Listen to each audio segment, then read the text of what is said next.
Consider yourself an accessory. Someone to catch these words is a necessity. You can't deny that the blame isn't yours. If you're hearing this, you're an accomplice in her. I got the best, I got the best, I got the best listeners. Am I guilty of being word burglar? Sure, but if you're hearing this, you're an accomplice in her.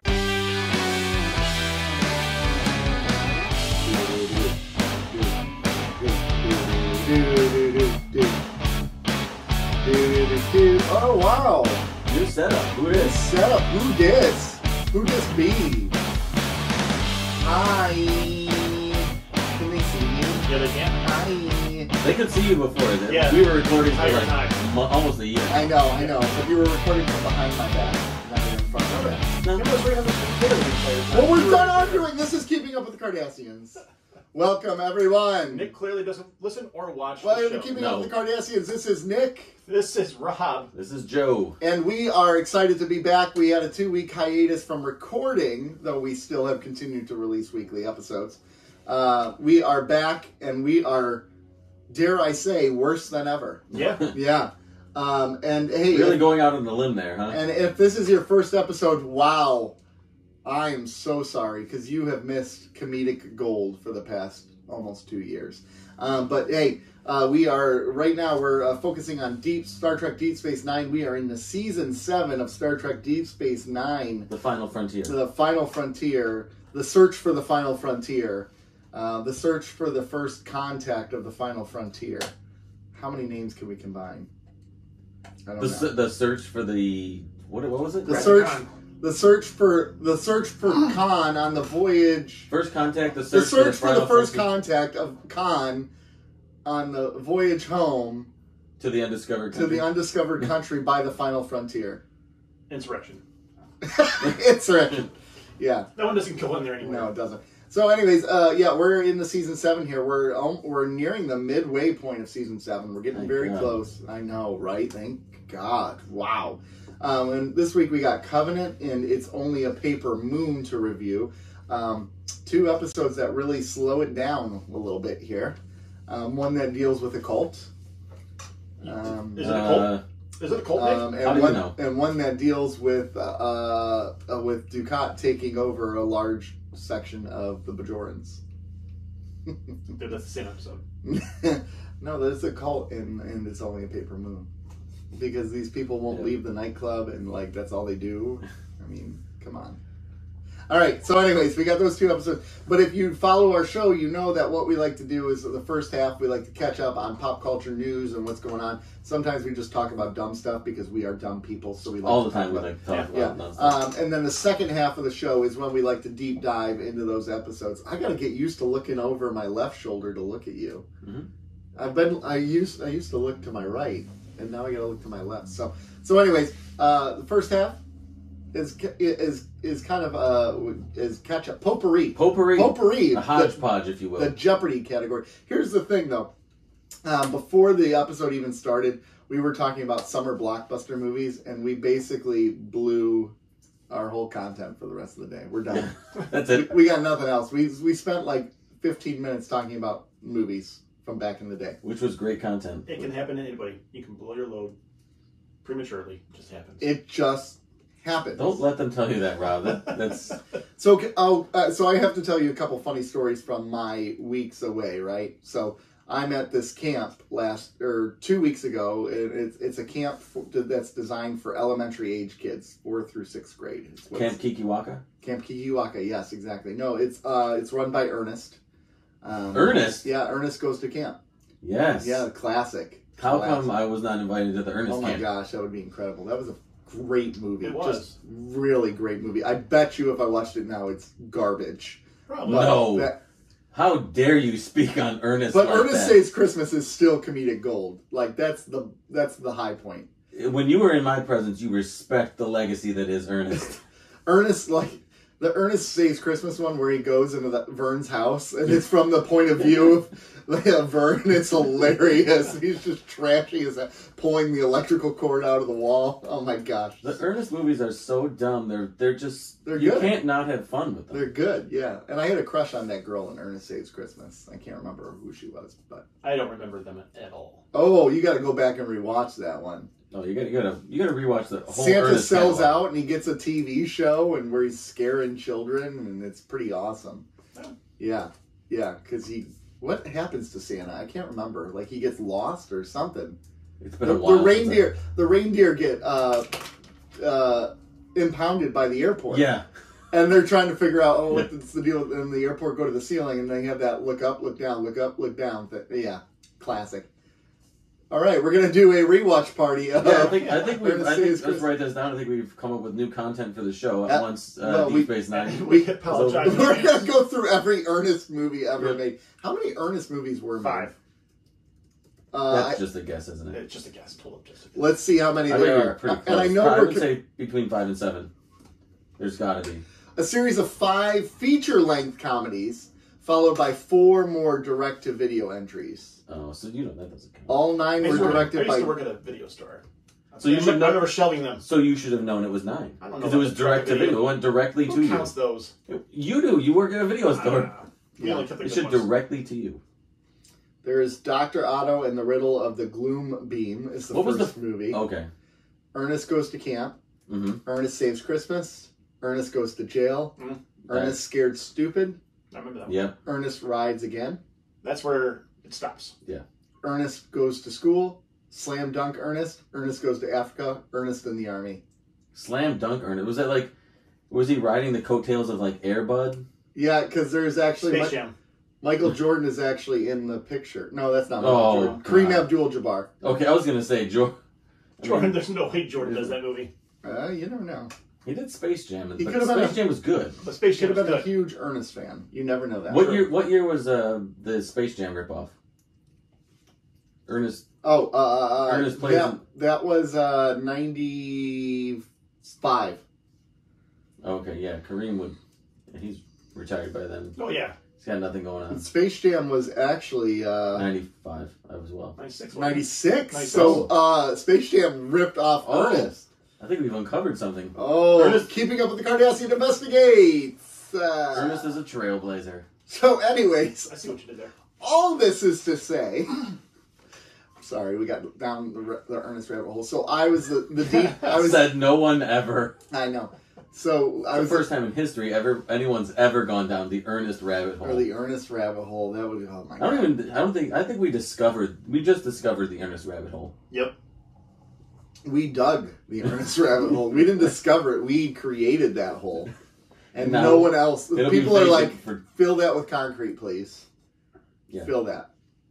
Millennia from now, they're going to be like, what is this hole in the ground here? Oh, that was the Ernest rabbit hole. That was a dark era. Yeah. That was a dark era in we don't talk 2022, about in August of 2022. It was a bad time. Anyways. So I was at this camp, right? And Oh, yeah, you were telling a story. yeah, I was telling the story. I actually forgot what. And I was Me too. wearing my Star Trek hat. I don't know where it went. I had it on a minute ago, but I have a new Star Trek hat that has the Delta signal, and it's in the LGBT colors, right? Mm-hmm. Which is amazing. I love that hat. And I was wearing it, and one parent came up to me and said, "I've recommended your podcast to my parents to watch because they're huge sci-fi nerds." Oh, no. Don't And do I'm that. like, wait. How would you find out about my podcast? You're like, I don't have a podcast. I don't know what you're talking about. I don't know what you're talking about. Right? Well, and I'm like, oh gosh, please tell me you didn't. And they're like, no, it's totally cool. My mom actually writes trashy romance novels, so she would be No perfect. way. Can we have her on? Yeah, I know, right? I kind of was curious about that. So anyway, so that happened on the first week. And then I was there 2 weeks in a row because I was there first for the polar bear camp. And then the second week was a clergy retreat camp where like it's professional development, but your whole family gets to go with you. I was walking past a group of people and I heard one guy say, "That's the guy who hosts the Star Trek podcast." And I turned around and I'm like, Became "What? Famous. what's going on? And it was someone else telling him, and he's like, oh yeah, I'm a huge Star Trek fan. And I'm like, oh gosh, all these church people. I've been trying to keep it away. We've ruined you. Yeah. So it was pretty funny. So how'd they find out? The one that did they tell you? Yeah, they the heard trashy about the Will Wheaton interview. Okay. Somehow. I don't know what it was, but they heard about it. Probably like one of the hashtags or something like that. Maybe. I don't know. But so that was pretty funny. Those were like they cracked me up. I'm like, oh gosh. Wow. My career got recognized very quickly. Well, the first time I went to your pub theology, yeah. And people were like, hey, he's with the podcast with Nick. And I'm like, I felt like a little celebrity then too. Yeah. And those guys, it's like, it's okay because I knew them really well. They know me enough to know, like, all right, you know, like, some people, it would take them out of it, like, to hear some of the jokes we make, or, like, Some people? If I swear, they'd be like, oh my gosh, I can't don't follow usually this swear guy. on the podcast, though. No, not usually. No, I'm pretty clean for the most part. Yeah. I do. Nick doesn't Every once in a swear. while, I throw in an ass. You throw it in the ass? Dude. I throw in an ass. You throw in the ass. Oh my Well, gosh. that's the way you go at it. You don't just, like, approach the ass. Okay. In. Anyway. You throw in Gosh. the ass. So that was a funny point from my last couple of weeks, and people were like, all of a sudden, all these people were asking questions, and one of the guys is like, "What's the name of your podcast?" And I told him, and he started cracking up. He's like, "Oh my gosh, that is the greatest name for a podcast. I love it." So That's fine. we might have a couple new listeners this week. Let's hope so. Hello, new listeners. Hello, how are you? Nick is a saint, we swear. Yes. Joe and I will tackle the swearing and inappropriate stuff. Nick just judges us. Yes. And not even silently. Like, I have a scorecard here. There are so many check marks against you guys. Do we have a PO box where this author can send these novels? I want We can get to a read PO box. some of this. I don't know. I can send a message. Yeah. Send it to Nick's church. There we go. Yeah. Hey, can you send your trashy romance novels to our church? Yes, exactly. St. Rob's UMC. St. Rob. St. Rob, yeah, exactly. Yeah. You're welcome. Yeah. So, anyways, that was a pretty funny thing. That cracked me up. Nick, the minor camp celebrity. Exactly. The minor camp, very minor, very very minor. But it was a good week away. Like Good. you know, I was away for 2 weeks, and I left last. Gosh, I can't even keep up with it. But I left last Sunday immediately after church. And the first camp went till Saturday at like noon. And then I drove home on Saturday because I had to preach the next morning. So I preached the next morning and then hopped in the car, drove back up, and then came back yesterday. Dang. And Doing the Lord's work, literally. It's a 3.5 hour drive. So it's a One hike. way? Yeah. Where was it again? What city? Boyne City. Oh, Boyne. Okay. Yeah, Yeah. Boyne. Yeah. So it's up there. Oof. But it's worth it. It's a beautiful camp. It's not like your Ernest camps. Again, all the camps are very nice. why are we talking crap about Ernest? We're not talking, Ernest, but if you look at the camps in Ernest, like, they revolted because they were treated poorly. It's true. I It's think, true. if I remember. No, he's making stuff up. No, I think that's what happens. I'm pretty sure. So, kind of going with Nick's theme of what happened over the past 2 weeks. So, I took my daughter, to go see Hanson, Mm-hmm. which I tried to recruit Joe for because the ratio of men to women is incredible. Yeah. So Yeah, but the numbers I was given were suspect. I put them through my accounting system, and it didn't come up. It didn't track. yeah, No. whatever. So I tried to get Cindy to come on and tell us a couple stories, but she did not want to. But so because it's in the morning. because it's in the morning, and she doesn't wake up till not now. Yeah.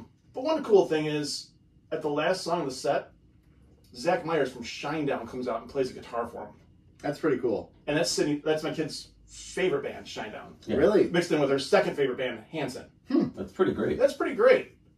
It's a super And band? was Shinedown in town No. for? He just was. No, actually, he was part of the opening band as well, and apparently they know each other somehow.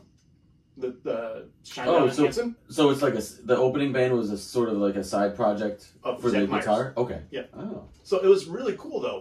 But never expected that. That band came out. It's called AMMM. Yeah. And my kid looks at me and goes, "That's Zach Myers." I go, "We're going to talk about it." Yeah. So it was pretty cool. And then I got sexually harassed there. It was pretty cool.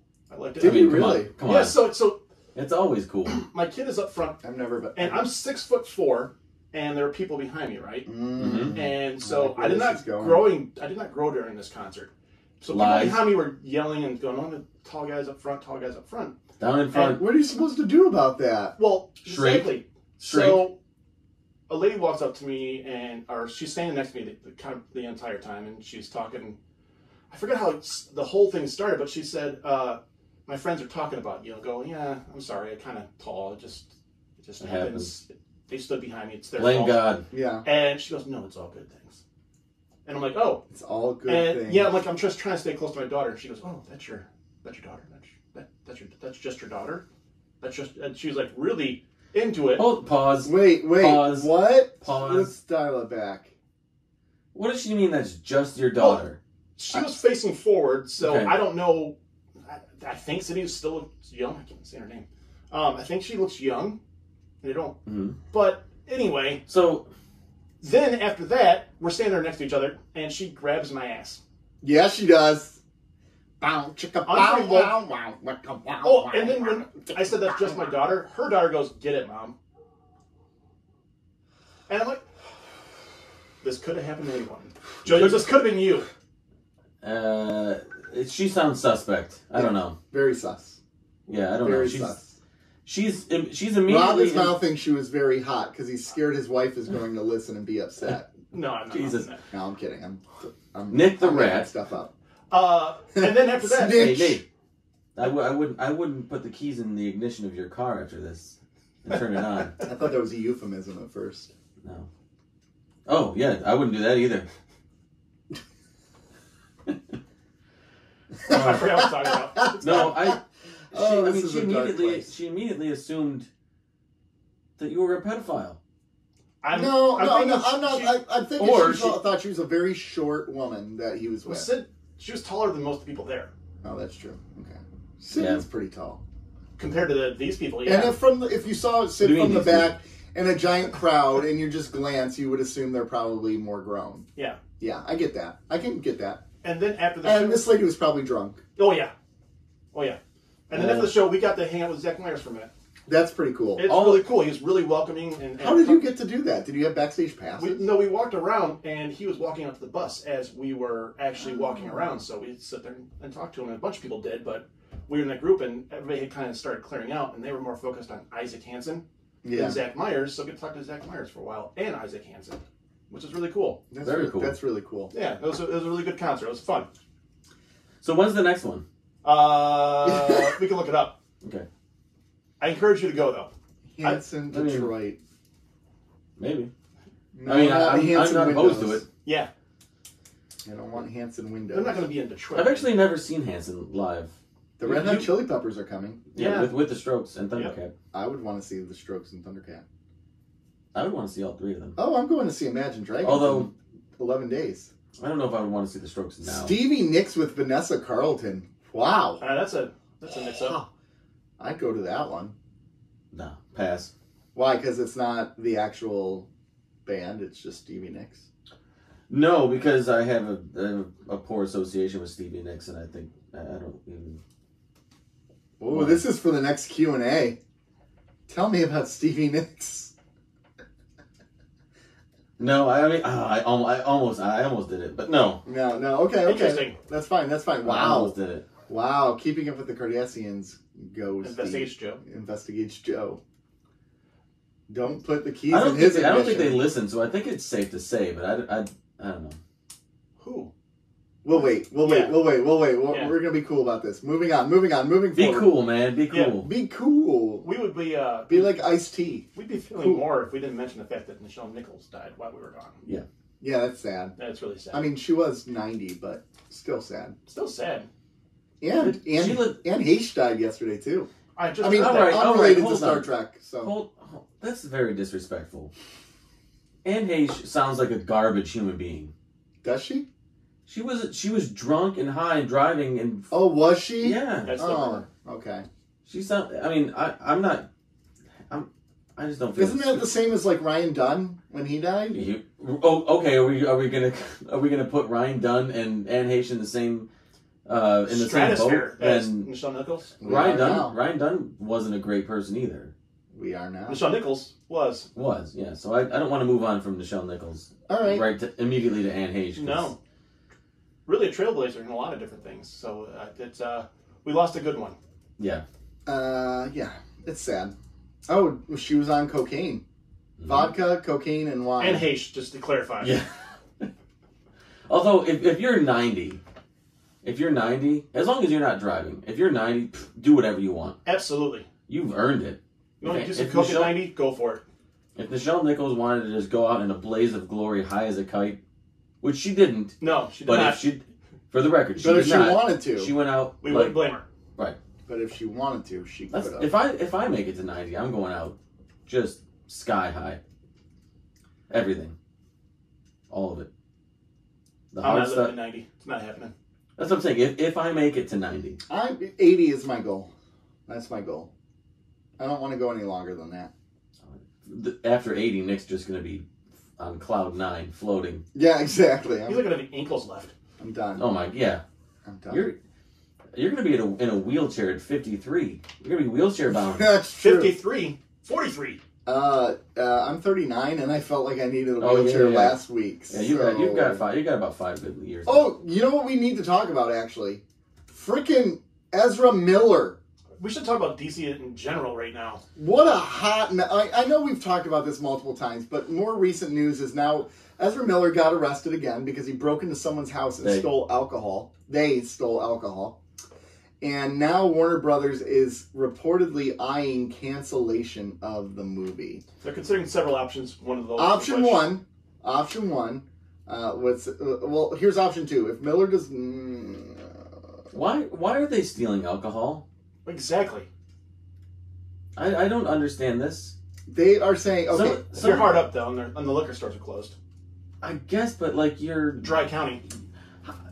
I don't understand how people with means don't always have everything they want. I don't get it. Especially when you got like it's the same. It's the same with like sports players who Henry Ruggs, the guy who was driving drunk and killed somebody. He's doing like 140 miles. Why is he driving? Mental health. No, that's not mental health. Driving isn't mental health. No, that's just stupid behavior. He has the means to never drive. If I were a sports player, I would never drive. If I were a celebrity or anybody with means, I would never drive anywhere ever. Yeah. There's no reason to. There's absolutely no reason. And then you always have, you can do whatever. I mean, you can party till the cows come home. Yeah. And you never have to worry about anything. How much would you pay a driver a year? $100,000? $100,000 probably. That's nothing. It's a drop in the bucket. Yeah. For them, yeah, it isn't. Because look how much damage to their life, to monetarily, all these things. Look at the damage these people do. Yeah, it doesn't make sense. $100,000 is nothing. Or just freaking take an Uber, man. I know. Most of the time, people aren't going to know who you are. Like an Uber is not just going to unless you're a really recognizable person. I'll be honest. If I was an Uber driver and Ezra Miller came into my, I'd be like, no, refuse that. I probably wouldn't even know who they were. Oh yeah. Like I wouldn't. I don't know. I wouldn't know if I would recognize them. I wouldn't know. I'd recognize them from the voice. Oh, I have a strict no talking policy in my Uber. Oh, fair enough. Get in, buckle up, and shut your mouth. Yeah, we're going on a ride. Yeah, I'm gonna get you where you need to go, and you're gonna get out ASAP. I'm getting you ASAP. Yeah, because the longer you're in there, the less people I can take in my Uber. I'm trying to make money here. Shut up and get out. Yeah. So, anyways, the DC has given three options. Option 1 is they will seek professional counseling, which apparently their mother is now involved, which the mother has not been involved until more recently. So the thought is the mother is trying to get him help. So the thought is that they will get help, and then the actor could do limited press for the Flash, and they would open it as planned. Option 2, if they do not cooperate, release the movie anyways, ignore the actor as much as possible, and recast the role going forward. And I think that's probably the most. I think that's the one you should do. I think that's the one we've suggested multiple times on this show. And option 3 is scrap the movie. The difference is they can't scrap it as a tax write-off anymore, which they could with Batgirl, which is why Batgirl was scrapped. And they said it's impossible to reshoot with different actors because he plays multiple characters and he's in almost every scene of the movie. Did I say he again? Yeah. All right. Sorry. Thank you. It happens. Thank you. But I guess the test reviews test are scores really good. Are phenomenal. The best of any DC movies so far. I've been consistent. I say just I agree. Option B. I agree. You release ignore the him, movie. you release it and recast him. Yeah, you recast. Even if you want to, Maybe you shoot a scene at the end where it's like he travels and all of a sudden it's a different Flash. Maybe and then like that's how the movie ends. An after credit scene where they just like shooting, like firing squads. I think you could though, like take a scene of him running, and then I'm sure there's scenes of him shocked or whatever. They can show a scene where he deteriorates and becomes a different Flash, and then the new Batman is in the universe too, and then boom, that's it. Like the Flash changed and he changed. And I think there's a way to do that. So DC's garbage, in trouble, like big time, right? I don't have any objection to them. If they thought Batgirl was junk, I have no qualms about them. Yeah, I'm not talking about like whether I'm not talking about the justification of it. I'm just talking about it seems like they have no clue what they're doing right now or what. Well, it seems like everything is going wrong for them. It seems like the new owners of Warner Brothers are trying to course correct. They're trying to now, but the problem is I think there's too much damage been done, and DC needs to completely reset at this point and wait a couple of years. Yeah. Wait a couple of, focus on hits to the Batman and Joker. Yes, focus and find on a way those, to tie those like two individual together. movies that aren't necessarily the DCEU, that are like character studies or they're just individual like standalone universes. Focus on, because those two entities, the Joker was amazing. The Joker 2 already seems to be going in the right direction. I like what I've heard. Mm-hmm. I kind of do like Lady Gaga as I'm interested in Lady Gaga It could be very interesting as Harley Quinn. Yeah. Lady Gaga is an incredible actress, so I think she's going to knock it out of the park. The Batman was arguably my favorite Batman movie of all time. Yeah. And so I think focus on that. Yeah. Focus on those, and maybe another character or something else, but just get away from trying to keep up with Marvel. The Cardassians. No. Always keep up with the Cardassians. Okay, sorry. Always. By subscribing to us on your favorite podcast platform. And you can Patreon? join us on Patreon. We have a $2, $5, and YouTube. $10 tier. Patreon.com/Keeping Up with the Cardassians. But that's what they should do, is stop trying to compete with Marvel, and I think we've made this comparison before. Stop. Sony, the Sony PlayStation, I think is the leader in the video game Currently, industry. yes. Stop trying to be Xbox and be Nintendo. Yeah, that's a good way of putting it. Yeah, Nintendo, do something different. Nintendo and be okay. doesn't care to Find compete your with audience. the other two, and they have their audience, and they do what they do, and they do it well. And guess what? Neither Sony nor Microsoft ever try to do what Nintendo does. No, they don't. And it's just this, and that's why they can coexist. And they can exist alongside each other. Right. Yeah. And they can both be successful without really picking at the scrap heap of each other. Yeah. That's what they need to do. And they won't. Maybe, I don't know, maybe they're going to do it now, but that's the direction I think that they need to go. It's just such a mess. It's just ridiculous how much fun. And even if these are the right decisions, it just looks bad. Mm-hmm. You know, the Ezra Miller stuff. Bad optics, total. The cancellation of Batgirl. Well, the cancellation of Batgirl, all of that stuff now, but on the heels of sort of lackluster box office performances and critically reviewed films. It's like, you know, they're not quite as good, and now it looks like they're in shambles, and it looks like nobody knows what the hell's going on, and it's just bad optics all around. Yeah. Oh, DC. It's you know what though? Like there was a long while there where I'm like, oh my gosh, Ezra Miller, they are just a terrible human being. Now I'm feeling a lot of sympathy. And they have done some terrible, terrible things, but this is clearly a person who needs significant help. This is a person who's crying out. You can't absolve them from. No, they still have to accept behaviors. accountability for what they did. Absolutely. But like it's kind of the equivalent of like when Britney snapped back in the day and people made fun of her. Now in hindsight, it's like, man, this woman was having a mental breakdown in front of everyone and no one did anything. And I think she's set the land speed record for longest mental breakdown without any sort of real intervention. Oh my gosh. In history. Yeah. She's not right. She's not right at all. To this day, yeah. Now she's doing all kinds of crazy stuff. Now that she doesn't. I think they need to send her and Kanye somewhere isolated where they can get some severe treatment. That's another example. Kanye, right? Yeah. Like with his mental breakdown, and people kind of like laugh at him and make fun of him. But this is not a man. He's not well. Speak of the Kanye and speak of the Cardassians. Guess who broke up? Oh yeah. Oh, Skeet Davidson. Skeet Davidson and Kim Kardashian are broken up. So you're saying there's a chance. So big Skeet Davidson fan? There's a rumor that you and Skeet Davidson are dating? No, there's a rumor that Kanye and her are getting back together, and this was all a ploy. Oh, all like okay, conspiracy theorist.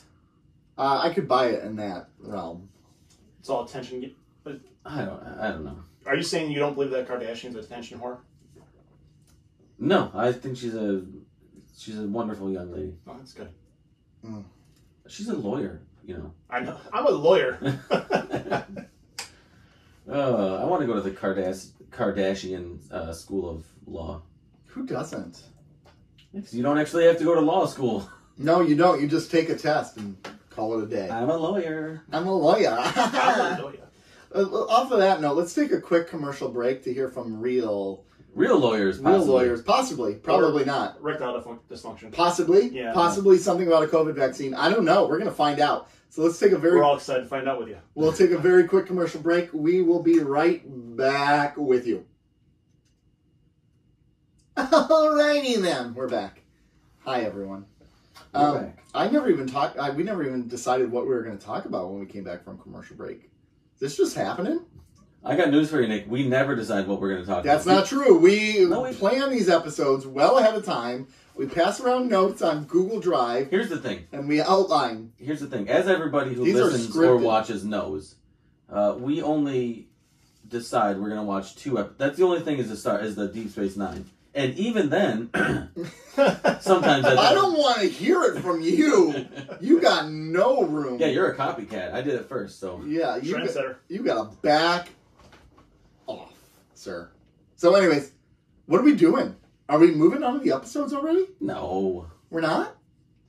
Do you want to... What did I write down? What did you write down? So, did anybody watch Bullet Train? Yes. No. Yes. No. Did Okay. you? I didn't watch it. I was going to go with my son over this weekend. I've heard great things. He just went to it, and he was underwhelmed. Really? Oh, and you Yeah, said but it was really I good. was bummed because you said it was actually pretty fun. I was very surprised by it. Now, I have a feeling that I will align more with your view of it than his. Why did he think it was underwhelming? Because he's a teenager and they don't know shit. Well, there's a lot of violence. I mean, I don't know. I just thought it was a lot of fun.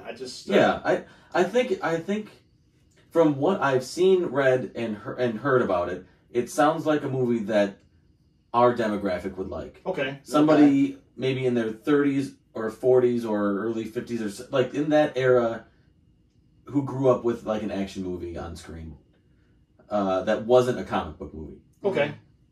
I think for some reason I think it's hard for maybe just my son or kids his age or his friends or whatever, but if it isn't already an established IP, it's very hard for people to get into film now. Right. Do you know what I mean? Like a lot of the films that come out, Uncharted, a game. Yeah. All the comic. There's a lot of game movies. There's a lot of comic book movies. Sequels, obviously. Or sequels, prequels, like sequels or prequels to existing IPs from decades ago. There's a lot. It's really difficult. We went through before the show. Nick mentioned we went through the summer blockbusters. How many of those were original ideas? Almost all of them, except for maybe Mission Impossible. Yeah, Mission Impossible, Jurassic Park. Jurassic Park was an original idea, though. No, it was a Michael Crichton book. It was a book. All right, Okay, you're considering that original though, because because it's an adaptation of an original idea. But isn't that? Uncharted an adaptation of an original idea? See, you're putting books now on a pedestal, and video games you're looking down upon. Actually, the other way around, I think. Looking down upon books because it's not an original. No, he is looking down. I see what you're saying. Yeah. Okay, then take Jurassic Park off the. All right, let me pull. Okay, hold on. Let's do this. Summer Blockbusters, 96. Okay, here we go. Get ready. Now someone's going to tell me that Bullet Train wasn't an original idea. Independence Day original. It's off a book, I think. Oh, god damn it. Then, whatever. Yeah, it was a book. Well, then what do we... Nobody has original ideas. Twister, original. Mission Impossible. No. The Rock. The Rock was fantastic. But it was original. The Nutty Professor, remake. Mm-hmm.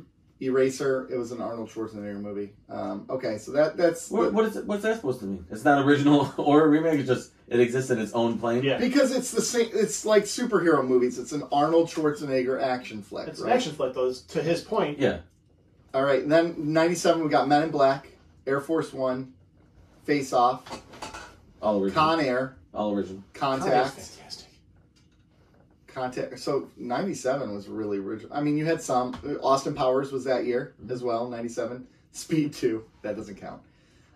It's a sequel. I mean, you had other stuff. You had Batman and Robin in there. You had The Lost World, Jurassic Park. You had My Best Friend's Wedding. But those were still original. Like My Best Friend's Wedding was. Wasn't it off of Cup 2? So now if you go and just name all the biggest movies of the year. This summer. Yeah, all right. Or last summer, or the last 10 to 15 summers. Let's see, box office 2022.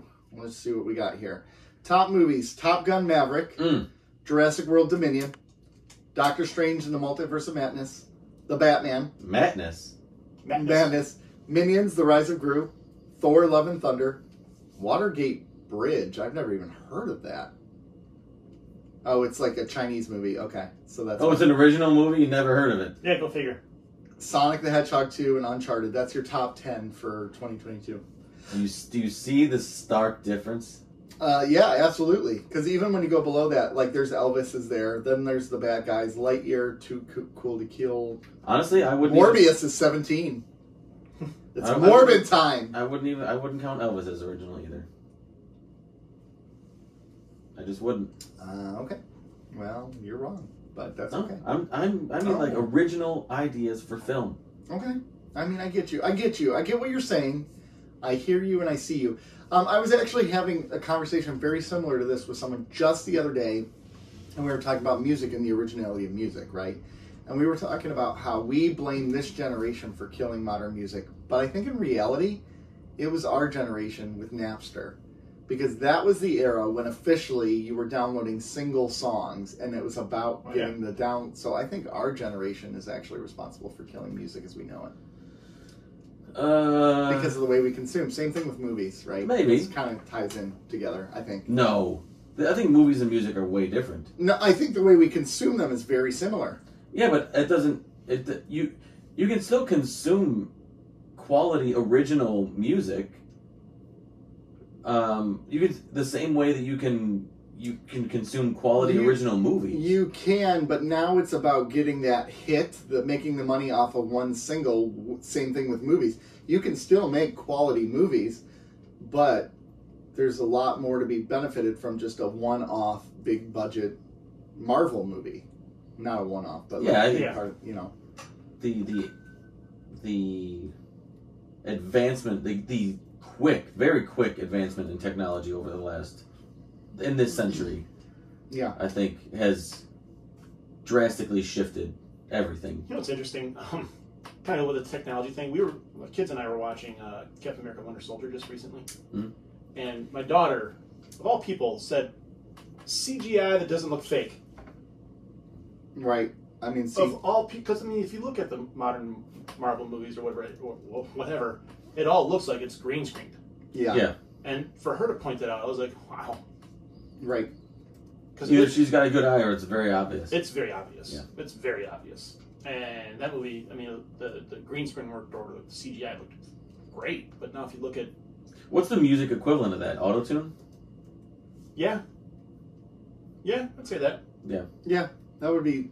Yeah. Pro Tools.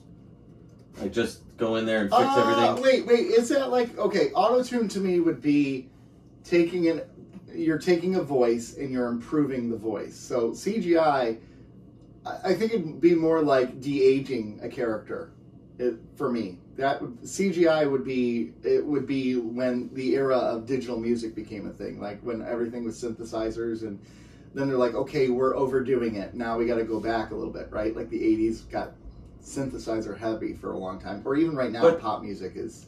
But synthesizer is an actual instrument, and in the 80s, there was somebody playing that instrument. It wasn't just a computer being like, not all the time. I'm sure there were times where it was just like, in the recording studio. But if you look at how many keytars were there, or synth players, or in the 80s, they all played the instrument. Yeah. So the synth is a legitimate instrument who had actual players in the 80s. Now it's a computer. I'm going to create this beat, create this groove, and I'll have a writer write the lyrics, and we'll just have somebody who's hot and young sing it. Yeah, like Nick Jonas. He is hot and young, actually. I'm a Nick Jonas fan. I like Nick Jonas. I like Harry Styles too. People give the Jonas Brothers a lot of crap, but they're super talented. Like, back off the Jonas Brothers. Do they give them crap? I've literally heard no crap about them. Oh, I've heard crap about them. I mean, yeah, I think so. I've heard none. Well, you don't listen. Yeah, you're not. Fair enough. Gentlemen, this has been a meandering show. Yeah. We got to get our sea legs. We got to get back into some Star Trek now. Let's do it. We got to get into some Star Trek? We're here. Do we take a quick, 20-second commercial break and then go into Star Trek? I think that's a good call. Let's take a quick 20-second commercial break, and we'll be right back. All right, ladies and gentlemen, we are officially back. You have officially been advertised to. We have sold out. And we are here to review 2 episodes of Star Trek Deep Space Nine with you. The first one we're going to review. Actually, 2.5. You owe us 1. Yeah, that's true. We got Covenant, and we got It's Only a Paper Moon. Covenant. Kira is transported to what is it called? Terek Nor. Oh, yay! Gul Dukat is running a cult of the Pa Wraith people. And he's saying he's changed, but no, it turns out he's not. He's just getting the women's preggers. The cult is all on his side until they decide they're no longer on his side when they realize he's getting the women preggers. Except for one of the guys who ends up committing suicide because he believes in something. The end. Wasn't it Empok Nor? You're right. Yeah, it is. Look at that. Yeah. Suck it, you two. Yeah. Nerd. Deep Space Nine, yeah. Yeah. All right. So That's anyways, right. I summed this one up super quick for you. That was definitely under 30 seconds. Yeah. It was a really bad summary. Don't get me wrong. Well, it hit the points.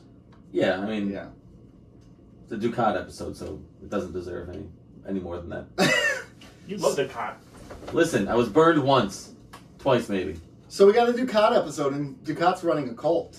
The whole purpose of the episode. Now we know Dukat is a dirtbag. We know that. Yes, we do. But was there any part of you that know believed him that he was really serious about this cult, running this cult? Well, I think he was. I still think he is. Yeah, he is, because he prayed to the Pa race with nobody around, saying, "Hey, I failed you. I was weak," and I think he does.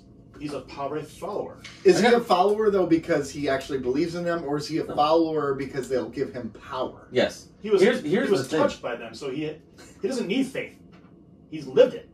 But he experienced their power. Yeah. Right. It's not So the it's not about the faith. It's the power. Yeah. But here's the thing. That's a cult leader. Yeah. I mean, he did it to a T. To a T. They don't. The cult leaders don't believe what they say. They act as if they do, for power and for gain. you don't think some of them do? No. You don't think Because like how David many Koresh did? I think there's a couple of them. Yeah, Dave Koresh is dead. Okay. Good. There's a couple of them. Good. I think, but I think your statement overall is probably pretty accurate. Yeah. They did it all for the Nookie. Yeah. The Nookie. Yeah. So you can. take your. Oh, that's what I wanted to mention. I wanted to talk Woodstock '99. Stick it. Oh yeah. They released documentary. the documentary. We'll talk then next week because Fine. Rob's gonna watch it. No, I'm not. Yeah, Come watch on, it. Watch it's it. actually really good. I got time for that. It's really good. Watch it. All right, we're gonna talk about that next week. So, anyways, what were you saying before that about Nookie and Cookie? No, He did it all for Nookie. no. What? But the whole cult leader thing, like I don't think he believes any of it. He was. You think Dukat believes it? Well, to a certain extent, yeah. I don't. I think he believes in the power that it gives him. Yeah, he believes in the Pirates. He knows they're powerful. What has been a constant this entire series? Oh, he does everything for himself. And to gain any sort of power. Yeah. So he believes. But he doesn't believe for the right reasons. And the belief isn't the way that it's supposed to be believed. It's not. He doesn't have faith. He has. You gotta have faith. The faith. It's just a Limp Bizkit segment. What the hell? He rearranged. Break something. Oh God. Jesus. He rearranged his life. Rearranged. Yes. Oh my God. No. But I just. There's nobody like you. Me? Yeah. Well, and then Gul Dukat, he wants to do things my way, right? The whole time. Yeah. And when he takes a look around, he realizes that it's just like this. It's just like this, and then he's so in love with these Bajorans because he sees behind their blue eyes. I was gonna say nobody could see behind his blue eyes. See, my generation knows that Dukat is up to something shady, because he's definitely giving off dad vibes when he's trying to hook up with these people too. Yeah, and when they're rolling around with each other. Yeah, when they're in together now. All right. Anyway, so hold on, pause. You know, this is the second time we've done it, and it's just as good as the first time. So, anyways, I believe that he believes in the Pirates. He believes in them, and he believes they will give him power. I don't think he believes in anything about the cult he's created. It's not like he's trying to better them. No. It's not about the Bajorans. It's not about them. It's about him. And he's going to say things that makes them think it's about them. Yes. Like that baby was a blessing. Like he knew that baby was his, but when he looked at it, he was like, "Oh shit! How do I spin this?" And then he dramatic pause for a second. Everyone freaks out and immediately believes him. Like that truly is. Look at the miracle. That looks like MAGA right there, right? Like raining Mar-a-Lago, and they're like, "Oh, conspiracy!" Yeah. Baby comes out that looks like a Cardassian, and they're like, "Ooh." Look at the miracle! The miracle that the Pirates have given us. I mean, there is a Cardassian on the station who has a known history of banging Bajorans, but there's no way. Don't worry about that. The Pirates, though, look at what they gave us. Yeah, he grabbed that Bajoran by the earlobes, the earrings. That's not a Ferengi. Grabbed them by the. Yeah, I know what you're doing. It just wasn't very good. Where's the crickets button? Are you good with? Can you get? I told you to take the sound. I just did it. Yeah, I nailed it. You did nail it. I did nail it. Are we gonna get a producer? You nailed it like Dukat nailed the Bajoran. There we go. Yeah, he did. Sorry. Anyways, we really shouldn't be joking about his obvious sexual assault of a Bajoran again. Yeah, because she truly believes she had to do it, right? Yeah. Which is again.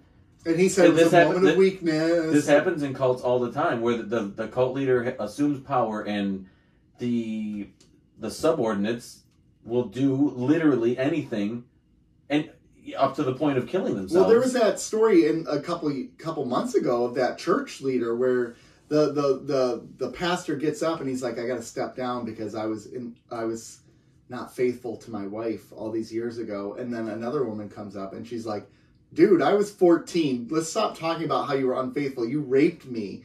Right? Damn. And she's up there talking about this. Catholic? No, it was Baptist church. And it was a church on 7 Mile. And the guy's like, the guy's like, 6, sorry. "I'm sorry for cheating on my wife." And it's like, "No, you raped an underage girl." Yeah. And then she left the service after she talked about this, right? And then the whole church got up and prayed with this guy. Like, no, he's a dirtbag. You should be calling the police right now. Instead, sometimes churches and cults are not indistinguishable. They're the same thing. Which is maybe why I can't distinguish what a cult is. I mean, I don't know. I didn't want to say it But it took you like what, a year to say it now? Years Yeah, say yeah. that. A So. year to admit Thank it. you. There are churches that are more cults than they Oh, are. 100%. for sure. 100%. There are absolutely really good churches out there that will hold their leaders accountable, but there's a lot of them that will not and will make excuses for them. Yeah, I think it's just the overwhelming majority fall in the do not hold people accountable. I don't think overwhelming majority. I think the I side with Joe. no, I can't believe that. Having been I to many churches and many schools and known many people, I side with Joe, man. I've had bad experience with churches too. I've told you about that. Yeah. But I don't think they're generally all that think way. it is by overwhelming majority. I'm talking more than 75%. I would agree. I can't believe I would that. wholeheartedly I agree. can't believe that. Yeah. No, you're wrong. You I'm both not suck. wrong. Hey, you both suck. That's I mean, my, I'm not arguing here's with my that. defense of the church. You suck. No, but Well, hey, listen. You know what? That's as good as any But- defense the but church here's has the ever thing. come up with. Here's the thing. Even if you were really actually wrong, like even if I could find empirical evidence that you're wrong on Which that, we all know I'm not. Continue. but like, let's say it could. It doesn't matter because the reality is the impression is that's what it is. And that's what really ultimately matters. The impression is 75% of the churches are dirtbags. It doesn't matter if it's only 5%. The problem is that 95%, like let's say it's only 5% that are dirtbags. Just hypothetical. And I don't believe that. I'm curious what you think the percentage is. Well, I don't believe it's only 5%. So I'll get to that in a You wanna second. know what my percentage But I think there is a responsibility of the other 92. There's a responsibility of the other 95% of the churches to hold that 5% accountable. Yeah. Right? And I think that's a big part of the problem is they don't. They just are like, well, I don't know, So we're not would that you big. count those churches in that 95% as part of the 5%? Because I do. Right, it's kind It's of the like same- the it's the equivalent of same- like there's no such thing as a good cop. Like, a good cop because if there's one bad cop and none of them rat him out. Yeah, if you have one bad cop and 9, that tells cops you the that say system is nothing. rotten. then you have 10 bad cops. Right. So that's kind of how I feel. I don't necessarily mean that 75% or more, which I think it's more than that, are actively horrible. I think there's a large percentage that are actively horrible. I think there's an even larger percentage that are passively horrible. Do you See, I think don't think horrible. I think just hypocritical. this can be tied to denominations, or do you think this I think it's across the board. across the board? Because I So- think there's some good Catholics. I think so, there's some like- good Pentecostals. I think there's some good Methodists. But I also think there's more bad. Now what's interesting to me is the assumption or at least your list is all Christian.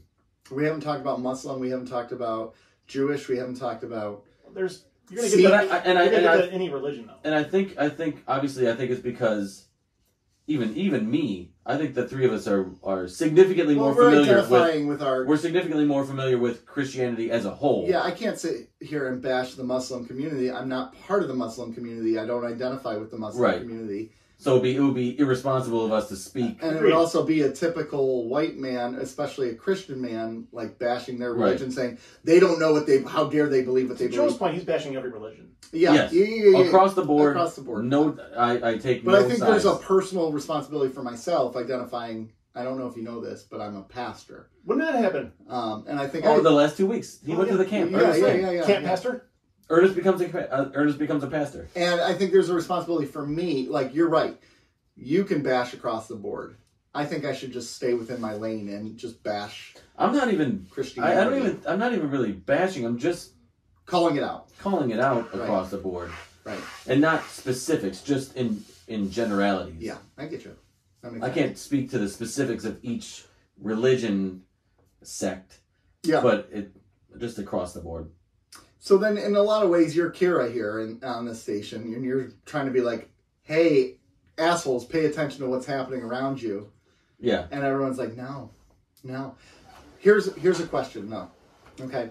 Well- Let's say Gul Dukat doesn't slip and sleep with that woman, which we know he will every single freaking time. But let's just hypothetically say it doesn't happen.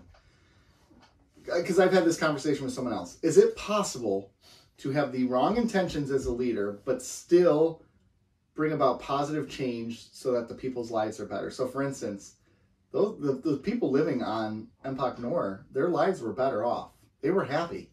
They were truly happy there, right? And then Kira comes in and says, "You got wool over your eyes. Let me remove it." And now they're not happy anymore because now they see everything they believed was a lie. Well, then are they better off? Well, then how are they truly happy? You said they're truly happy. To be truly happy, you have to not be living in a lie. But it wasn't a lie to them at that point in time. It was reality. But it isn't reality. Isn't truth subjective? Isn't truth what we make of it, right? No, I mean, truth is objective. No. Actual truth is objective. No, I disagree. How? Then you're... Because your truth you know who thinks truth is subjective? Donald Trump. No. People like Donald Let's Trump. go back to our previous discussion. You believe that probably 99% of churches are garbage, right? That's your truth. He didn't say that. He said 75. So I said 92. Right? But that's your truth. And that's a real... I alluded to more than 75, though. And that's a real truth for you. And I don't deny that truth because that's your experiences. No, that's an opinion. Right? No, that's your truth. That's my opinion. That's my opinion. That's my But opinion. it's a truth for you. It's an internal truth. It's my opinion. But your opinion is your personal truth. My opinion is my belief. No, I think I think maybe that's what we're getting caught up in. Like, truth is gravity. Truth is that if I drop these magnets, it falls. That's truth. You literally drop magnets too. Like it was real. Yeah, because it's truth. There's no opinion. YouTube people there's no opinion that says those magnets don't fall. You can have they are. Yeah, but that doesn't make it true. The truth is objective. It is objectifiable. It is something that stands outside of opinion. All right, you can bring in the whole city of Canton and say, I'm going to drop these magnets. How many of you think the magnets fall? All right. It doesn't. But it literally doesn't matter what anybody says. You're looking at a measurable, right? I think, like the example of the churches, I don't think you can ever actually technically get a measurable on that because that is that is kind of a which is why I would never say that it's truth. Oh, see, I think that's still a truth for you. It would be the equivalent of faith isn't like truth. Faith is a belief. Which is the point of it. Yeah, right. Right, but that's why it's called faith because you believe without but it's not a truth because you can't the faith inherently can't be truthful. This was a pub theology question we had years ago. What is truth? And you would have had so much fun with this one. But faith inherently can't be truthful because of the definition of faith. Yeah. So you can't. There's something there that you can't quantify, but you believe is there. We did the same thing with love, right? Love is a feeling. You can describe it. You can show me things that represent it, right? You can do things and you can get feeling, but you can't. But that becomes a truth. No, I have faith that it exists because guess what? There's a lot of people that have faith that love doesn't exist. And that's true for them. It's not a truth. I think it's a belief. No, I think it's the truth for them. Wow. No. We could go a long time on this. I know. Just Joe and I arguing. Rob's just sitting there. Nick's just like, yep. Yeah. Fight. I think it's subjective. I think you guys are just arguing. I wonder if we're getting caught up in semantics. It's all semantics. Yeah. I mean, I get what Joe's saying because I kind of agree, and I'll get what you're saying because I kind of agree. So I'm just like, all right. I just don't necessarily not believe what you're saying. I just think that they're two Dave separate Matthews things. Sucks. That's a truth. That's a truth. That's subjective, and you're wrong, and everybody who thinks it is wrong, and everybody who thinks it can go straight to hell. And that's a truth. Do not pass go. Do not collect $200. Get out of here. So sick of it. Okay, so your argument then, going back to this, with this cult, is that even though they were probably feeling the best they'd ever had in their entire life, and they were found a purpose and found a place, that none of that mattered. They're being fed lies. I think he believes it. So let's go back to the original cult one. Yeah. Whatever years ago, where they were being fed lies to live there. I think you took a different stance then. That wasn't a real existence for them. That was just what they're being fed. No, I said they were happy. They wanted that. Yeah, he said that. He said okay. they wanted that. I think that's part of it too. There's this subconscious, right? I think deep down, maybe a lot of these people knew that Ducat was not who he thought he said he was. Here's the thing. You know what these people are? They're drug addicts. Yeah. So if you think about it like addiction, if I'm addicted to heroin, right?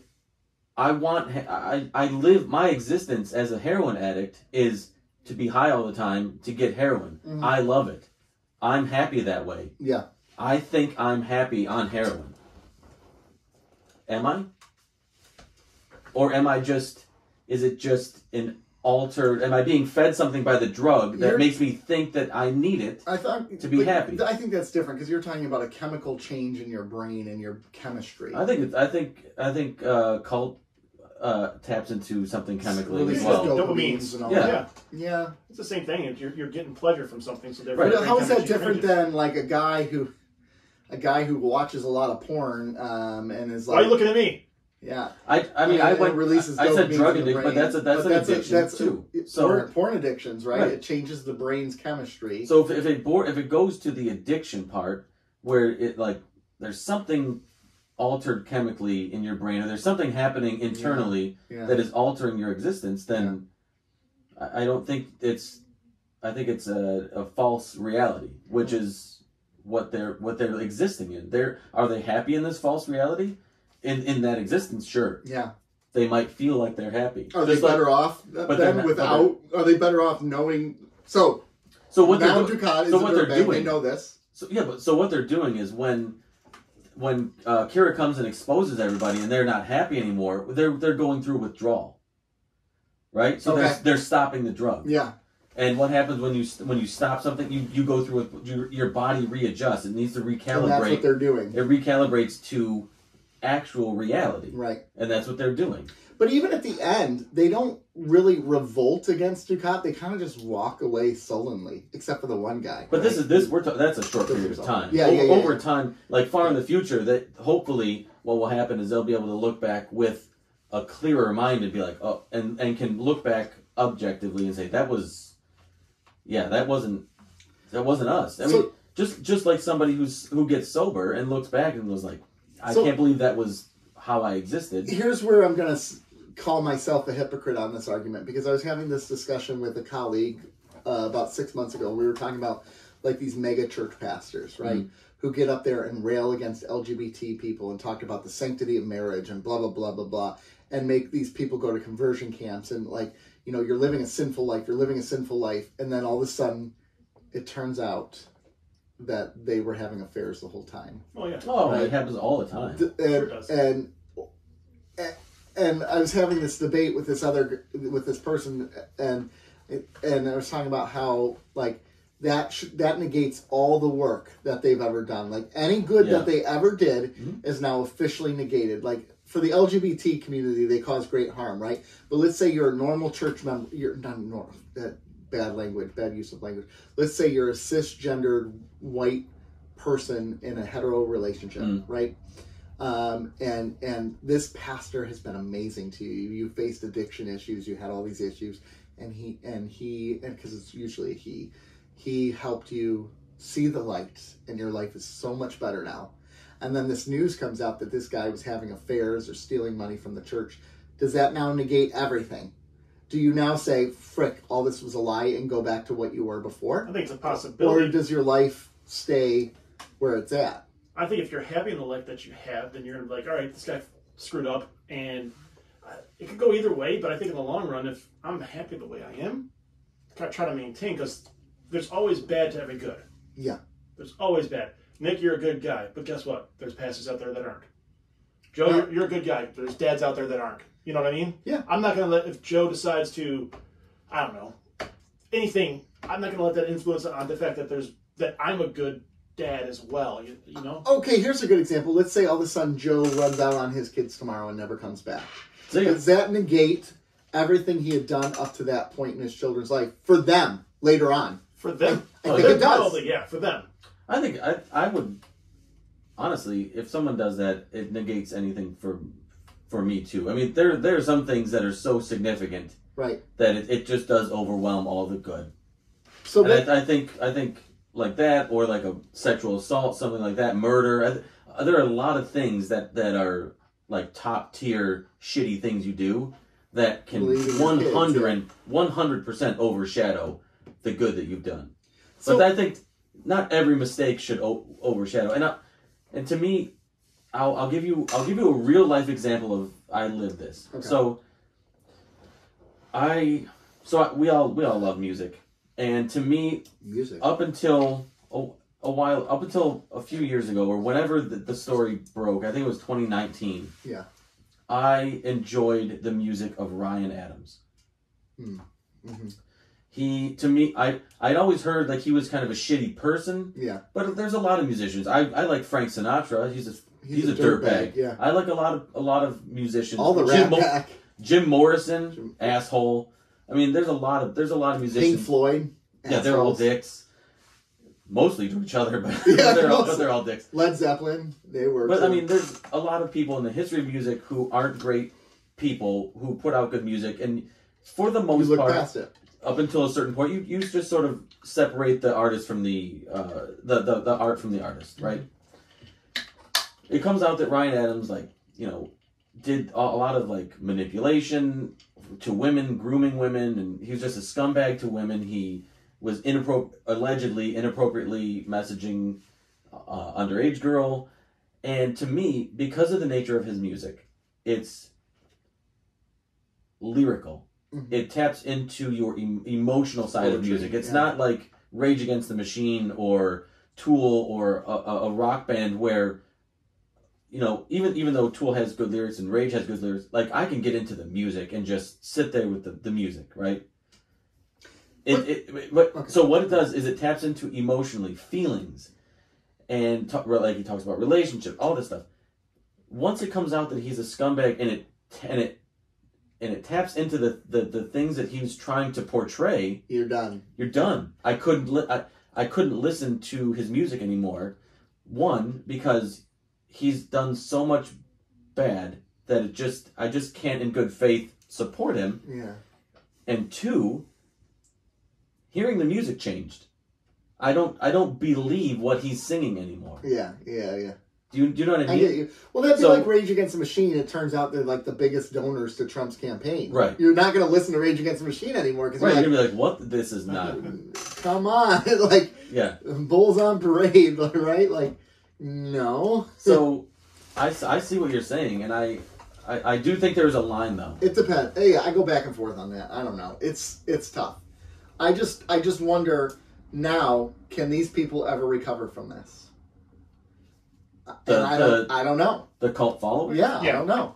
I think they can. I think down the road it'll wash out. Again, I'm going to go back because I think it's the best analogy is addiction.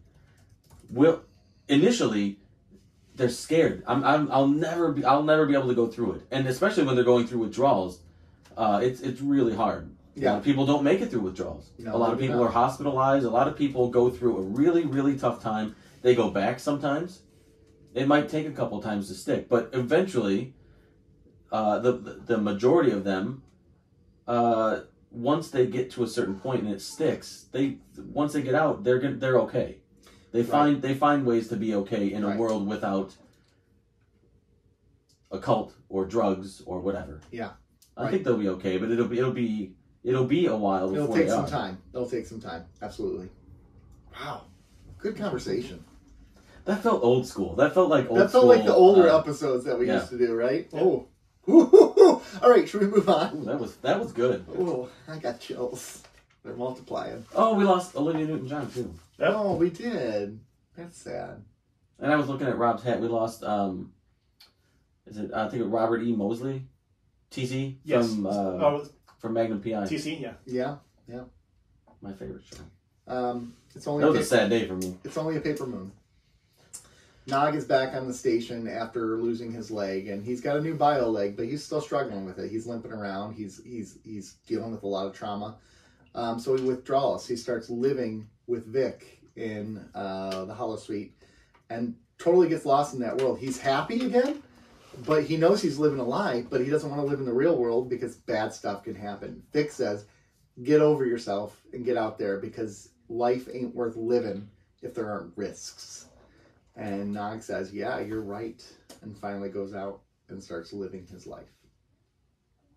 The end. Boom. Scene. Not bad. Look at that. That's another under 30-second one. See, you can do it. I can do it. Well, I think it helps that these episodes really, both of them are very simple plots.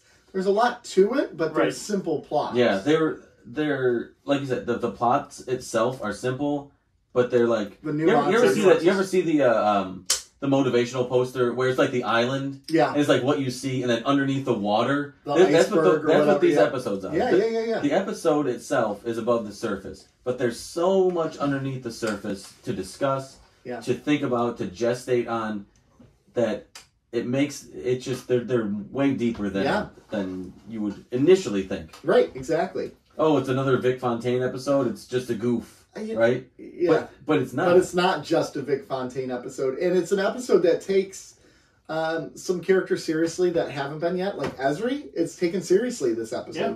She doesn't seem like, she doesn't come across as a joke this episode. She seems to know what she's talking about. She's competent here, and can they replicate that with Worf somehow? There was no Worf. No, I know, but can they do whatever they did here with Ezra? Can they try that with Worf? But so that was nice, and I know we got an Ezra episode coming up next week. Week, So there's that. I know exactly. It's not great. No. Spoiler alert. It's an Ezra episode. I know, but she was decent this episode. Oh, she was good. Yeah. But this was a solid episode dealing with trauma, PTSD. It's heavy. Also, how we've romanticized war, right? Like, Nog comes back and they're clapping and cheering for him as a hero, and it's like, you're romanticizing it. Like, I have severe trauma that will be with me for the rest of my life, and you're here celebrating and happy and wanting to throw parties. Where I just want to crawl in my bed and cry all the time. Yeah. It's interesting to look at that, because I certainly understand. Well, I certainly agree with Nog's view. Yeah, but you can understand people coming back from a you can understand being a civilian and understanding that someone's coming back from, literally protecting them from harm and danger. To you, that's a noble thing. Mm-hmm. Like, you see it as noble. Like, you risked your life for me, and I applaud you for that. I'm thankful. They're showing thanks. Right. It's the dichotomy of, like, they both are right. Right. I agree. Yeah, they are. And they both have the right to feel the way that they do, and it's like, no one's really wrong in that situation, but they clash so much. Right.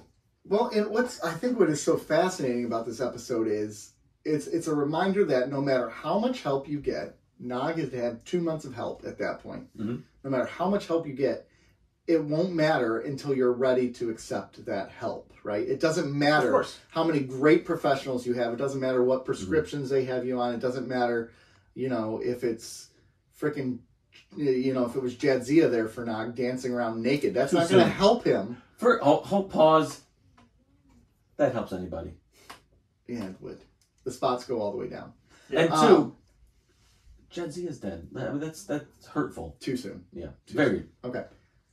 But again, like, it's nothing matters until the person is ready to accept help, which is why, like, a lot of the times, especially going back to addiction issues and all that, you can love this person, you can do all these different things to try to get them to get clean, and you can blame yourself all you want, but until that person is ready for that help, it frankly doesn't matter what you try to do. Right. They've tried multiple things, and sometimes, like I was telling Rob in the previous episode, sometimes it doesn't stick. It takes multiple times. There's a relapse, or there's, it just doesn't take the first time or two or three. Yeah. Or backslide for Nick's religion. Yeah. Yeah. But yeah, I mean, it is a serious episode, and both of these were relatively serious episomes. Well, for sure. Dealing with consequences of the war in different ways, right? Like, these aren't war episodes. These are the universe episodes, but they're very important episodes. I think they've done a really good job at showing the effects of war. Yeah. Like, I always say, like, I want more war episodes. I want to see what's going on in, like, the action, right? I want to see what's happening, the development. I want to see, like, 10 battleships against 10 battleships. No, but there are times where it's like, Yeah. Yeah. Listen, Star everything Trek has, does that, man. First Contact, that opening scene is incredible. there was But some what's after that? Not a bunch. there were some pretty solid battle scenes. Oh yeah, absolutely. In the Dominion War over the course of the last And there couple will seasons. be again. But yes, there will be. you come on, you guys are dicks. It's Come on. It's season 7 of the What do you show, expect? man. I expect a nice, neat, Where they all get together and have Diplomacy? tea. Yeah. diplomatic resolution to this conflict, and everybody walks away, and Okay. Dukat shoots everybody in the back. Accurate. Um, Accurate. And just peace out. Yep. Like he did to. Oh no, that was what's his name? Shot Dukat's daughter. That was Damar. The Oh, drunk. Damar. Yeah, the Damar, drunk. Damar the drunk. Damar the drunk. But so I appreciate when they actually show like the eye of the storm. Like here's how the war is progressing, like combat wise.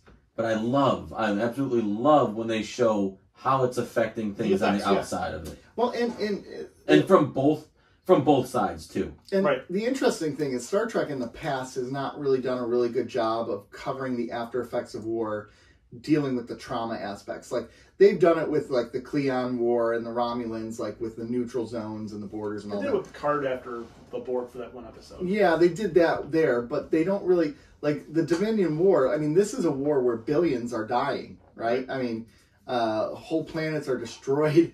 Betazoid's under their control. Betazoid's under their control. Cisco's carpet bombing planets so they're not habitable anymore. Like this is a Serious shit. This is a serious war, and most of the time they're like, war's over, yay, we're all happy. Except for now we have trauma to deal with. And this will affect the Federation for probably the next 100 years, because they haven't had a war like this in a very long time. In 100 years. Yeah. Since the Romulans, right? So this is going to change the outlook of the Federation, so it should reflect in our characters as well. And Deep Space Nine is starting to do that. They really have done with Cisco and Nog now. It's showing that effect on them. Right. Yeah. Exactly. And, major props to Aaron Eisenberg Absolutely. in this episode. Oh, he was incredible.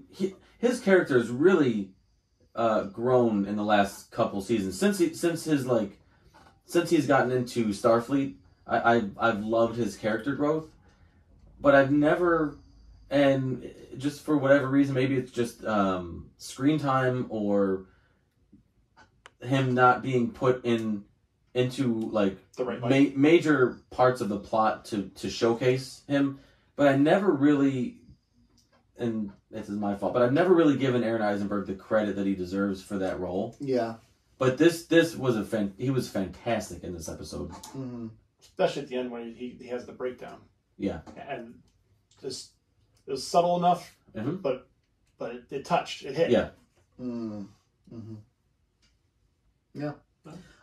So there's a couple things about this episode that I don't know if they necessarily needed to lean into. For instance, the Vic forgetting about caring, like it wasn't about Nog anymore for Vic. After a while, it was all of a sudden about building his casino and everything. I don't think it was about his casino. I think it was about him. It was about him because he was so used to, and they said it kind of in the Being episode. turned off. Yeah. Being turned off. Yeah. Now he was, quote unquote, living. Yeah. And I think it was about that. He was afraid to go back to his darkness at that point, and that's why he was like, I'm keeping Nog here. But I don't think he was So they're intentionally keeping him there. They're sort of doing the same thing. I think it's subconsciously. Right, which is when not okay. So that's playing two sides of the same coin. They're both avoiding their issues. Absolutely. But they're using each each other to do that.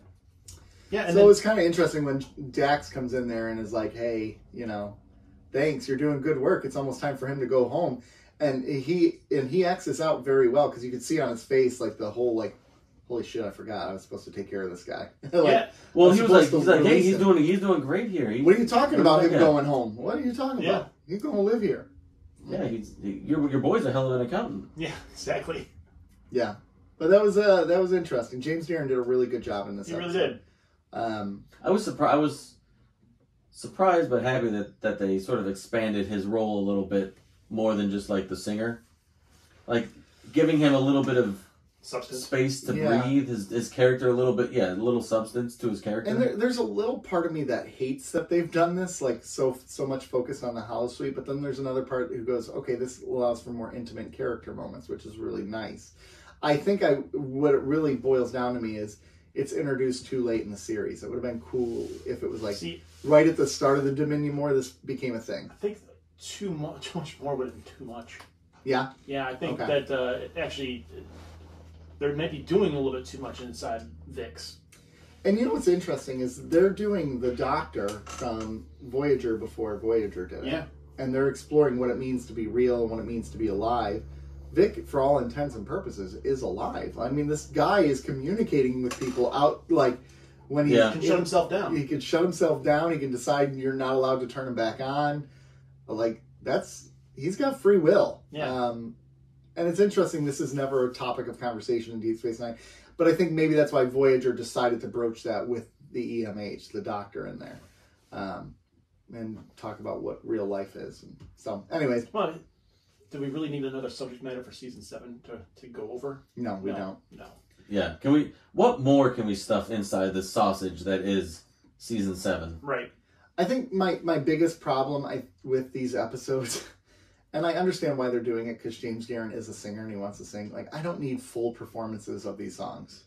Oh, I do. Come on now. I just don't need it. It's for this episode, have fun. This episode makes sense because it's a melodramatic sort of episode, and it's all about Nog's love of that song because he was listening to it. Well, it's not just that song because they did "It's Only a Paper Moon" as well, and some other ones. I don't know.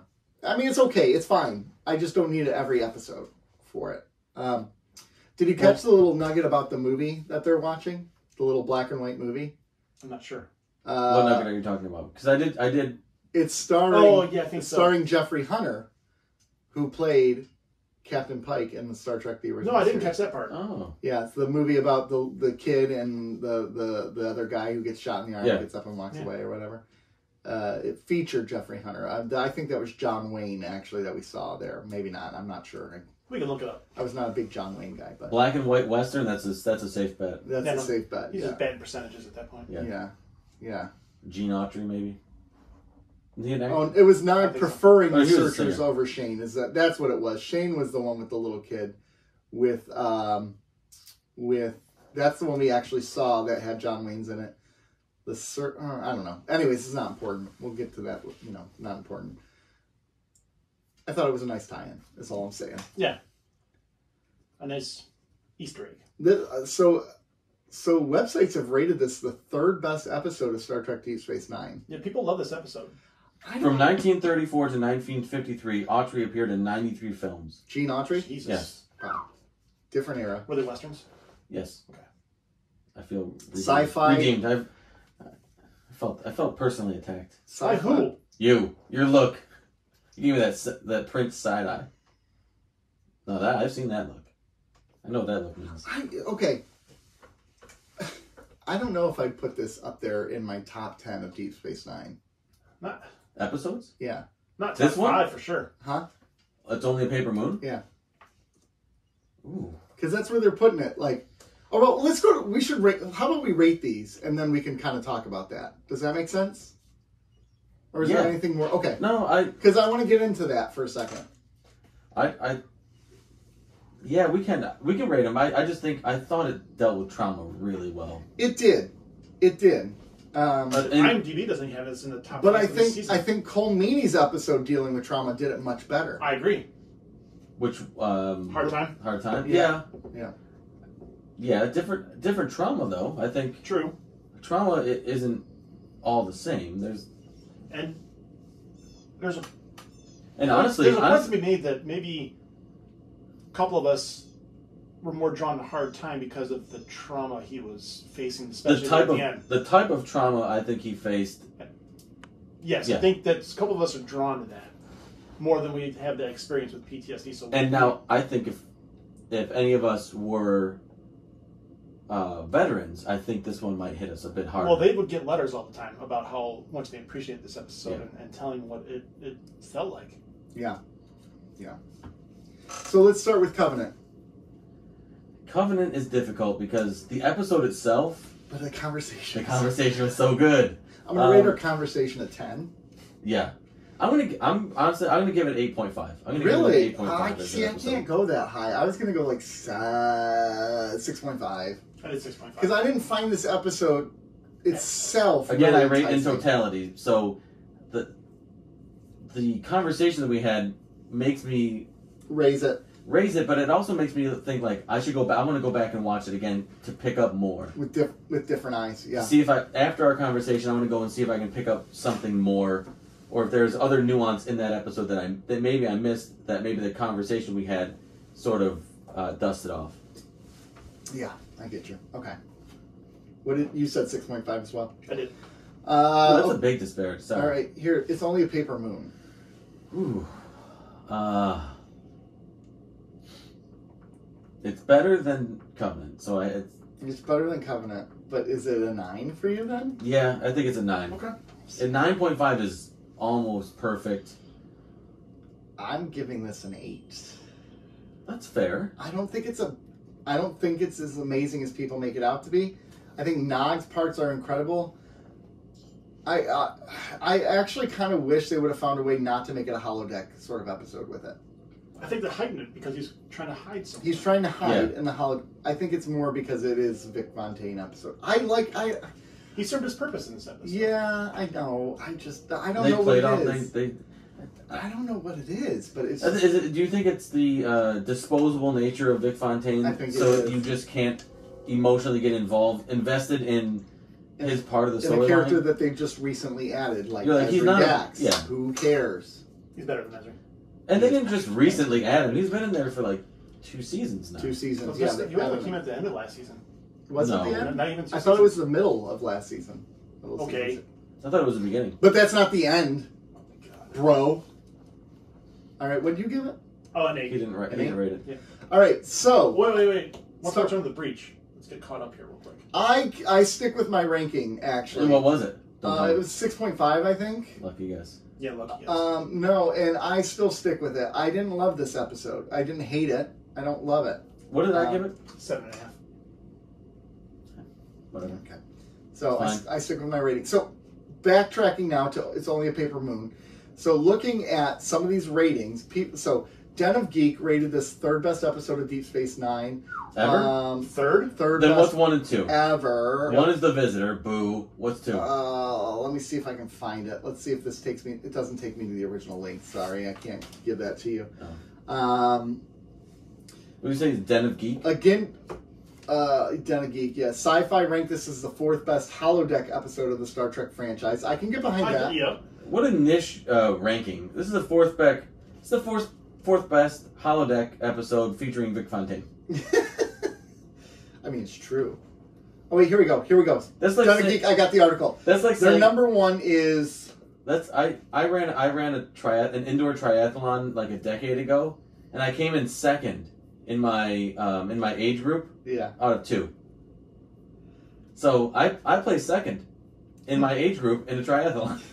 The number 1 episode for Den of Geek is The Visitor. Yeah, I know. What's Number 2 is Once More Unto the Breach. We haven't gotten there yet. Number 3. Wait, what do you? Hold on. You just watched. Jesus Christ. No, we did. Wait. That's what you just gave Oh, 6.5. exposed. He was exposed. Sorry. Once More Unto the Breach. Yes, we did. Yes. Jesus Christ. It's the name of the episode. The name of the episode throws me off because I'm usually not good with those. It's Only a Paper Moon is 3. 4 is Far Beyond the Stars. Mhm. 5 is Little Green Men. Oh, fun. 6 is Trials and Tribulations. Fun. 7 is Our Man Bashir, the Fun. spy one. Nick hated. The Way of the Warrior, season 4. That's a good one. That was the pickup of season 4, right? Dr. Bashir, I presume, is number 9. When they create the fake Bashir. And Duet is number 10. Okay. At least Duet made top 10. I'd say Duet's top 5. Way of the Warrior is way over. Once More Under the Breach is way overranked. Oh, I agree. That should not be in the top 10. I very much agree. That should not be in the top 10. It's a good story. It covers a very decent topic, but no. What were the ones that I ranked at 10 this season? Take Me Out of the Hall Suite. Yeah. How is that not on there? It's Take not. Me Out to the Hollow It's Suite. not. That they have a lot of All fun right. episodes in that list. Comicbook.com ranks this one. Okay, In the Pale Moonlight is their number 1. In the Pale Moonlight wasn't even in the top 10 for the last one. I know. That's What insane. was that? Den of Geek? Den of Geek. Good Comic Book garbage, has garbage. that. In the Pale Moonlight 1. Far Beyond the Stars 2. 3 is The Visitor. 4 Still is too high. 4 is Duet. Yep. 5 is Trials and Tribulations. I like this list already way more. 6 is It's Only a Paper Moon. 7 is What We Leave Behind. That's towards the end. 8 is Our Man Bashir. 9 is Call to Arms, which is another one. Yep. That's season 6 Yep. finale. Yep. Season 5 finale. I don't know. And then Emissaries 10, which is the. I like that list significantly. That one's a really good list. I can actually get behind that list. And based on how they rank the list, I could see how you would rank that as number 6 in that list, because it looks like what they're going for a certain arc with it. Yep. So, anyways, I don't know. I guess I would need to sit with this episode more. Maybe I need to do a rewatch of it again. Because it is. I watched it late last night too. When you should have watched it immediately after you rolled your ankle. So I know what he's going. Your PTSD is fresh on your mind. Through. Oh gosh, I got a story to tell you immediately after this. Oh gosh, Patreon. I can't tell it on the app. We rank this. All right, so it looks like we're recording a Patreon. In Deep Space Nine, according to our average ranking, and it's tied with 20th with 7 different episodes. Now, did you do the accounting for all this? That just whipped it up, yeah. So, do you know the episodes, or you just did the math? I did. I wrote down some of the episodes. I didn't write down. Okay, so what are some of our top episodes so far? Take Me Out the House Suite, Time to Stand, Far Beyond the Stars, Pale Moonlight, Trials and Tribulations, Begotten, Call to Arms, Way of the Warrior, Visitor, Hard Time, Search, Past Tense, Improbable Cause, Die as Cast, Adversary, Wire, Jemadar, and Duet. And then there are episodes I did not write down. There are about 7 of them. We gave them the exact same ranking. Okay.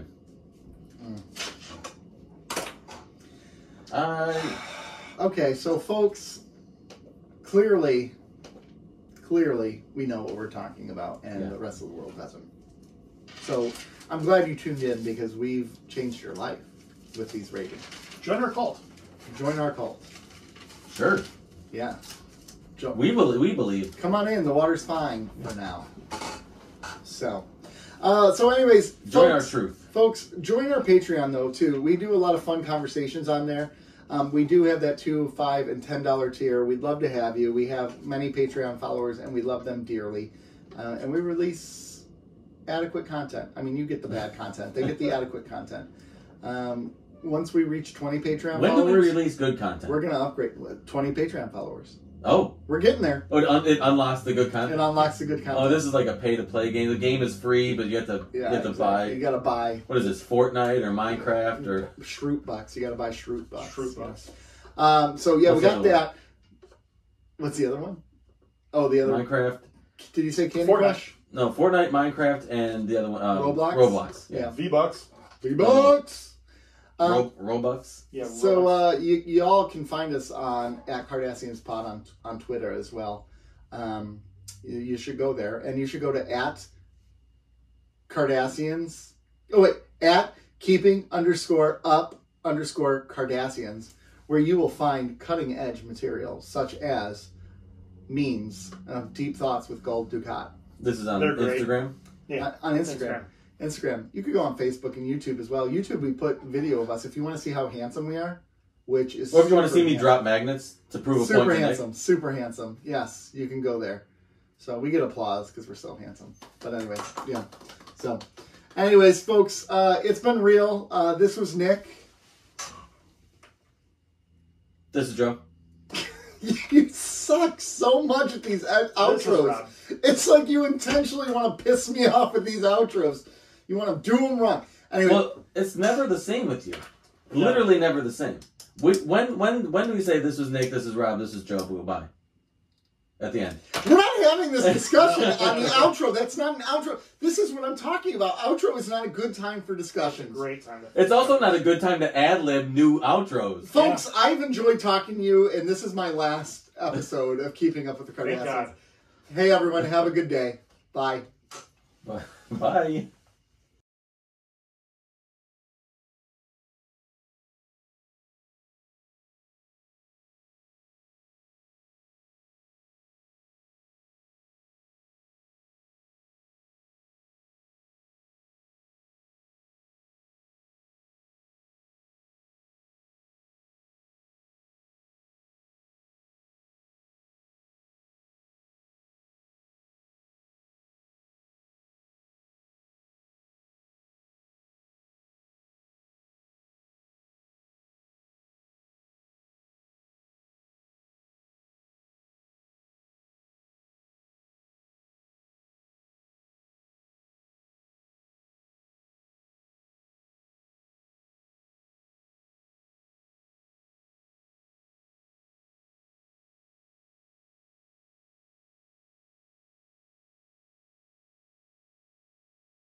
box, like a square.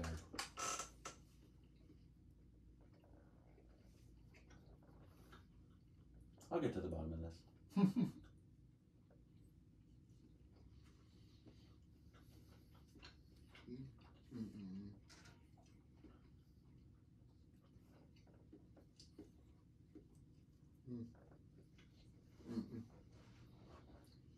Are you recording our pre-show donut footage?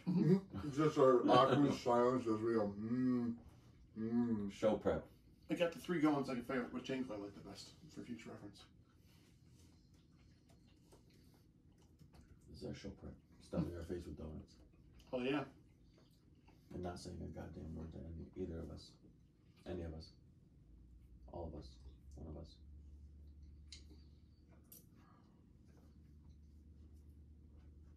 So for the MacGuffin device crowdfunder or whatever that I contributed to, I now officially have my old address in there, so I don't know what's going to happen. Email him. Just email him. Oh, do you think he's going to personally do it? You ask him about it, he might be able to help you out at least. Obviously it's coming from a vendor, but... He's a friend of the show. You can pay for it now. As a show. As an entity.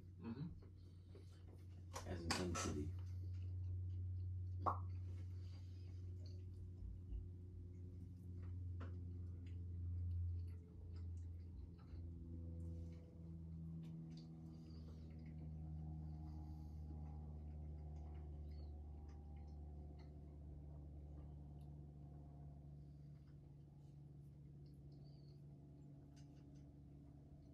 I'm basking in the silence.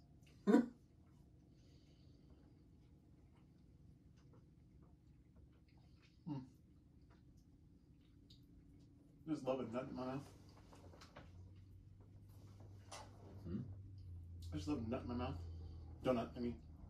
Oh. I was thinking, do you have nuts? These nuts. There you go. Like Dan Campbell. Poor. What the heck? On my Xbox the other day, it didn't work. It's because it's an Good, Xbox. an Xbox. Fuck. No, it said HBO's like, you're no longer subscribed. I hate Xbox. Yeah. Like everybody with a brain. Yep. Or a heart. Or a penis. You guys are the worst. It's like Xbox. Ugh. I hate you guys. Worked fine on my PlayStation. Yep. Worked like a dream. So did HBO Hulu Live worked great on the PlayStation. Actually, it came in 8K. Some reason it came in Because we 16K. upgraded. Yeah, exactly. Like, we automatically upgraded you to first class because you have a PlayStation. And not one of those stupid Xbox things. Gross. I love my Xbox. Yeah, you would. Love your friends at PlayStation and not the Xbox. You know what's great about the Xbox? The Game Pass, which allows me to play Xbox games as well as PC games. Like, I can go on Game Pass and download You know what PC stands for? Piece of crap. What the fuck is wrong with you? Alright, gentlemen. You know what Xbox stand for? I'm ready to Piece record. of crap. I'm ready to record. Yeah. Did we just pound down that many donuts? We did. Yeah, we just ate about 4,500